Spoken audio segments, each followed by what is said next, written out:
नमस्कार, मैं हूं आपके साथ में मानसा मलिक। भारत का सिलिकॉन सिटी कहा जाने वाला बेंगलुरु शहर इन दिनों बारिश और बाढ़ से परेशान है। वहां चारों तरफ बाढ़ की तबाही देखी जा रही है। अभी हम बेंगलुरु में बाढ़ की तबाही की तस्वीर आपको दिखाएंगे और सबसे पहले आपको दिखाते हैं 3 ऐसी तस्वीरें जो आपके रोंगटे खड़ी कर देंगी। बाढ़ की तबाही और परेशानी की ये तीनों तस्वीरें बेंगलुरु की हैं, जहां पिछले सप्ताह से शुरू बारिश ने तबाही मचा रखी है। बारिश इस कदर हुई कि सिलिकॉन सिटी पानी पानी हो गया।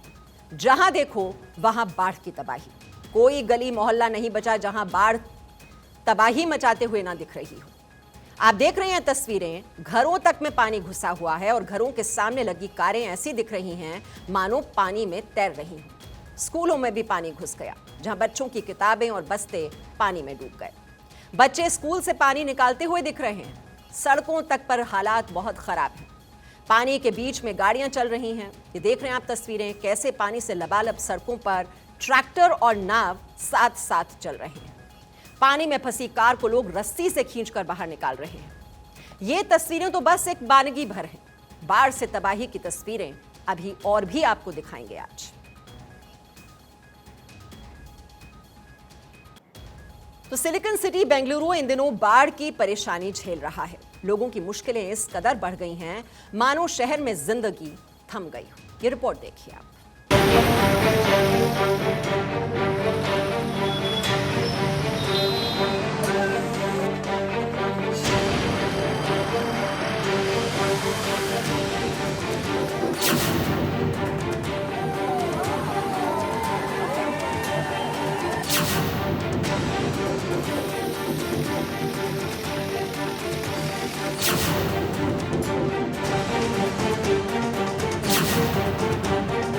तस्वीर साफ बयां कर रही है कि सिलिकॉन सिटी बाढ़ से किस कदर हलकान है।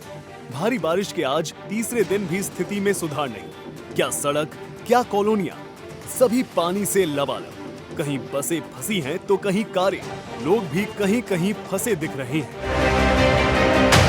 बेंगलुरु में कुछ इलाकों में इतना पानी भर गया है कि लोगों को सुरक्षित निकालने के लिए नाव की मदद ली जा रही है। वॉर्थुर उपनगर में नाव उतारनी पड़ी है। इसके अलावा Bellandur, Sarjapura road, Whitefield, outer ring road और बीईएमएल लेआउट में हालात काफी खराब हैं। बाढ़ का पानी शहर के कई हिस्सों में स्कूलों के अंदर भी भर गया है। बच्चों की किताबें और स्कूल बैग डूब गए। बच्चे कक्षाओं से पानी निकालते दिख रहे हैं। भारी बारिश का असर बेंगलुरु एयरपोर्ट पर भी दिखा। एयरपोर्ट के मैग्नेट पर पानी भर गया। शहर की कई जगहों पर बसें पानी में फंस गई। भारी बारिश की वजह से शहर में 3 दिन से पानी भरा है। हालात ऐसे हो गए हैं कि स्कूलों में छुट्टी करनी पड़ी। लोगों की परेशानियां देखते हुए सरकार को आईटी विभाग के कर्मचारियों को वर्क फ्रॉम होम की मंजूरी देनी पड़ी। बेंगलुरु में भारी बारिश के चलते बिजली की सप्लाई बंद है। शहर के कुछ हिस्सों में पीने का पानी भी नहीं पहुंच पा रहा है। जल भराव वाली जगहों पर पानी की सप्लाई के लिए कुओं का इस्तेमाल किया जा रहा है। कुछ इलाकों में टैंकर्स के जरिए पानी पहुंचाया जा रहा है। हालात का जायजा लेने के लिए मुख्यमंत्री बासवराज बोम्मई भी लगातार राज्य में दौरे कर रहे हैं। आज सुबह मुख्यमंत्री काली जीप में बेंगलुरु के बाहरी इलाकों में पहुंचे। उन्हें भी पानी भरी सड़कों से गुजरना पड़ा। Bureau report, Bharat 24। और मौसम विभाग ने बताया है कि 9 सितंबर तक कर्नाटक में भारी बारिश जारी रहने की संभावना है। बेंगलुरु में अगले 2 से 3 दिनों तक भारी बारिश हो सकती है। इसके अलावा तटीय कर्नाटक के 3 जिले और एक पहाड़ी क्षेत्र में भारी बारिश हो सकती है। 5 से 9 सितंबर के बीच कोडागु, शिवमोगा, उत्तरा कन्नड़, दक्षिण कन्नड़, उडुपी और चिकमंगलूर जिलों के लिए येलो अलर्ट यानी बारिश की चेतावनी जारी की गई है। मछुआरों को कहा गया है कि समुद्र की तरफ न जाएं। हमारे संवाददाता प्रमोद राघवन की ये रिपोर्ट देखिए। देख सकते हैं मेरे पीछे मल्टीनेशनल कंपनियों के ऑफिस हैं। तो मैं जिस तरीके से बता रहा था, आईटी इंडस्ट्री को करीबन 225 करोड़ से ज़्यादा का नुकसान हुआ है। इसके अलावा राहत की बात करूं तो कर्नाटक के मुख्यमंत्री ने 600 करोड़ रुपए के आसपास जारी किए हैं, जिसमें 300 करोड़ रुपये के लिए बेंगलुरु के जो जितनी भी मरम्मत है, जिस तरह रोड नुकसान हुआ है, घर को नुकसान हुआ, उन तमाम के लिए ये एक और ट्रैक्टर आ रहा देखिए। बेंगलुरु में इस बार इतनी बारिश हुई कि पिछले 90 साल का रिकॉर्ड ही टूट गया। इस बारिश से आई बाढ़ ने शहर के आलीशान घरों को भी नहीं छोड़ा। महंगी कारें पानी में तैरती हुई नजर आईं।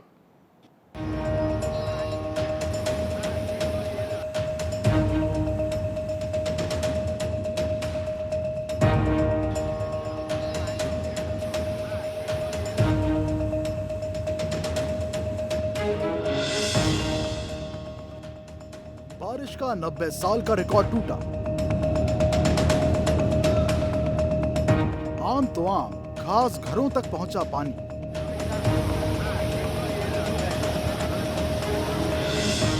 बिजली पानी की सप्लाई ठप।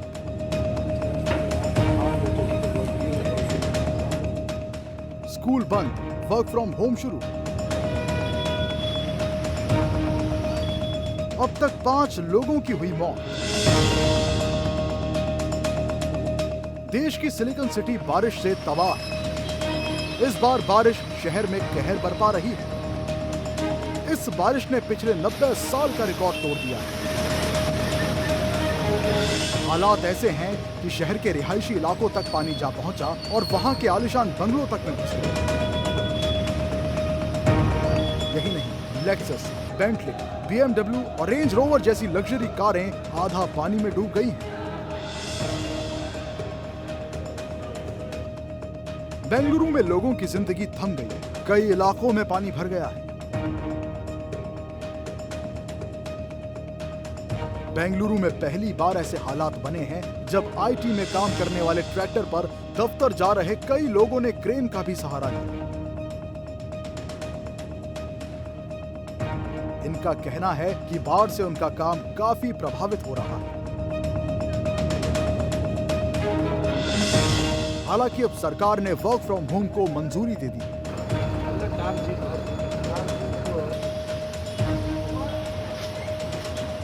शहर में 2 दिनों से लगातार ट्रैफिक व्यवस्था ठप है। इस बारिश ने सिलिकॉन सिटी को पहली बार दिखाया कि सड़कों पर ट्रैक्टर के साथ साथ नाव भी चले।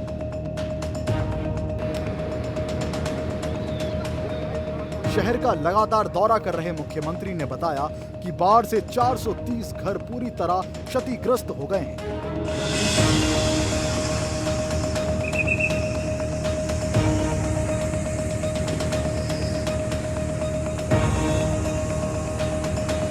जबकि दूसरे 2188 घरों को आशंकित नुकसान हुआ है। उन्होंने बताया कि करीब 225 किलोमीटर लंबी सड़कें, पुल, पुलिया और बिजली के खंभे भी क्षतिग्रस्त हो गए हैं।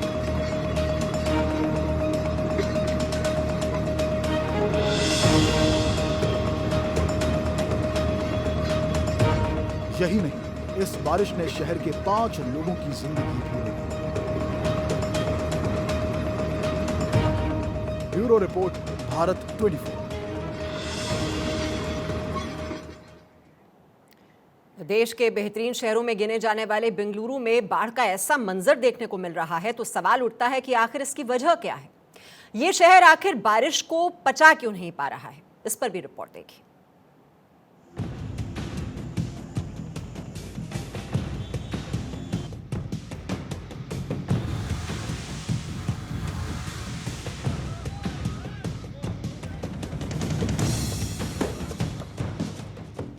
सिलिकॉन सिटी में बाढ़ का मंजर।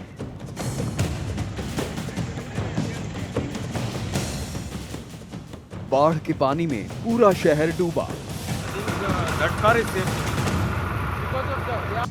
शहर के चारों तरफ पानी ही पानी।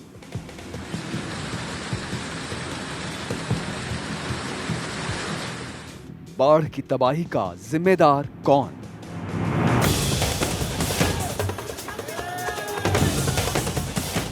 आखिर बारिश का पानी शहर से निकलता क्यों नहीं है? क्या इसके रास्ते बंद हैं? इंसानी लालच का शिकार तो नहीं हो गई सिलिकॉन सिटी बेंगलुरु? मेरे पीछे आप जो दीवार देख रहे हैं वो दीवार पूरी इंक्रोचमेंट की है। उसके ठीक पास में जो ओटला बनाया गया वो भी एक नाले के ऊपर बनाया गया है। मैं बेंगलुरु के बारे में बता दूं कि जहाँ 30 फीट के लिए निकासी के जो रास्ते बनाए गए थे वहाँ पे ऐसी कई इंक्रोचमेंट हो गए हैं जिसकी वजह से जो पानी का बढ़ाव देखने को मिला। इसमें कोई डराए वाली बात नहीं कि 8 वर्ष में सबसे ज़्यादा बारिश हुई, रिकॉर्ड भी टूटा, लेकिन बेंगलुरु में कई ऐसे इंक्रोचमेंट हुए हैं जिसकी वजह से आम जनजीवन अस्त व्यस्त हुआ और घरों में पानी तक भी घुसा। ये तमाम सवाल तब उठ रहे हैं जब दुनिया के बड़े शहरों में गिने जाने वाले बेंगलुरु में बारिश ने जिंदगी ठप कर दी है।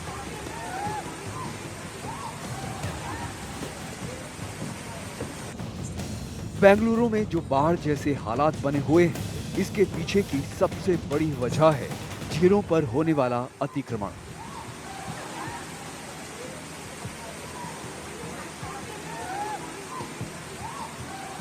आंकड़ों के मुताबिक बेंगलुरु में 204 झीलें हैं।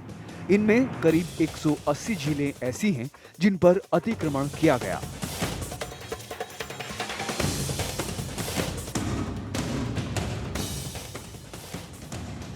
बेंगलुरु नगर निगम ने 696 अतिक्रमणों की पहचान की है।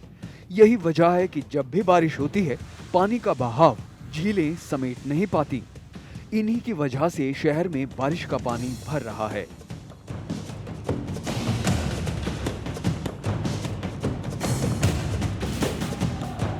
और फिर शहर में बाढ़ के हालात बन जाते हैं। अब जब शहर बाढ़ से जूझ रहा है, तो इन अतिक्रमणों को जेसीबी के जरिए गिराया जा रहा है। बाढ़ के बीच अतिक्रमण की दीवारों को ढाया जा रहा है।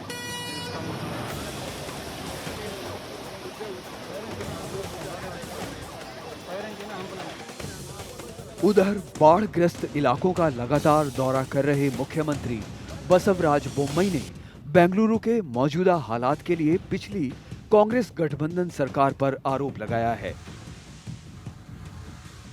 उन्होंने कहा कि ये पिछली कांग्रेस सरकार के कुशासन और पूरी तरह से अनियोजित प्रशासन की देन है। ये कांग्रेस गठबंधन सरकार के खराब प्रशासन का परिणाम है। उन लोगों ने झीलों को बनाए रखने के बारे में कभी नहीं सोचा। सरकार ने बाढ़ के हालात से निपटने के लिए स्पेशल बजट जारी किया है। शहर से पानी बाहर निकालने के कामों के लिए 1500 करोड़ रुपए जारी कर दिए गए हैं। इसके अलावा 300 करोड़ रुपए अतिक्रमण हटाने के अभियान में खर्च किए जाएंगे।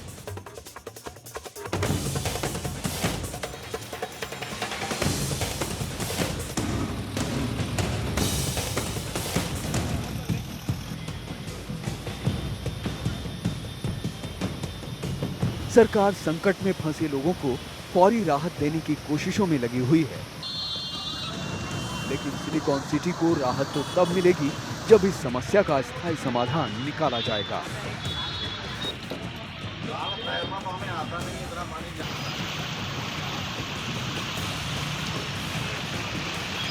कुछ साल पहले बेंगलुरु में राजा राव कमेटी ने एक रिपोर्ट सौंपी थी। ये रिपोर्ट टाउन प्लानिंग को लेकर थी, लेकिन उस रिपोर्ट पर पिछली कई सरकारों ने कभी अमल नहीं किया। यहाँ तक कि हाईकोर्ट की टिप्पणी भी थी कि इस रिपोर्ट पर अमल किया जाए, लेकिन राजनीति अपनी जगह चलती रही और इस रिपोर्ट पर किसी भी तरह का कोई अमल नहीं हुआ। और उसी का खामियाजा है कि बेंगलोर आज भुगत रहा है। कई जगह पर जो पानी भरा है वो एक इंक्रोचमेंट की वजह से भी है। भारत 24, बेंगलोर। बेंगलुरु से बीजेपी विधायक अरविंद लिम्बावली ने भी कहा कि बाढ़ की इस तबाही की वजह झीलों पर किए गए अतिक्रमण है। उन्होंने भविष्य में ऐसे हालात से बचने के लिए कुछ उपाय भी सुझाए। तो government is ready to give the grants. ये इशू ऐसा है कि कहाँ पे पहले आपने कहा इंक्रोचमेंट हुआ है वो खाली करना चाहिए, और दूसरा सिल्ट है राजकालो that is torn out drain में सिल्ट है वो निकलना चाहिए। तीसरा लेक्स है। So fortunately, I have saved 69 lakes in my constituency. Here it was there some. बाद में जो एनक्रोचमेंट हुआ था वो भी खाली करा दिया। टोटली 69 लेक्स मेरा constituency है। वो लेक्स भी फुल हो गया। मैंने सुझाया चीफ मिनिस्टर को स्लूइस गेट रखना चाहिए। जब बारिश होना संभावना होता है उससे 2 दिन पहले 1 दिन पहले अगर आधा हम खाली कर देंगे पानी वहाँ से, तो ऑटोमेटिकली जो बारिश आएगा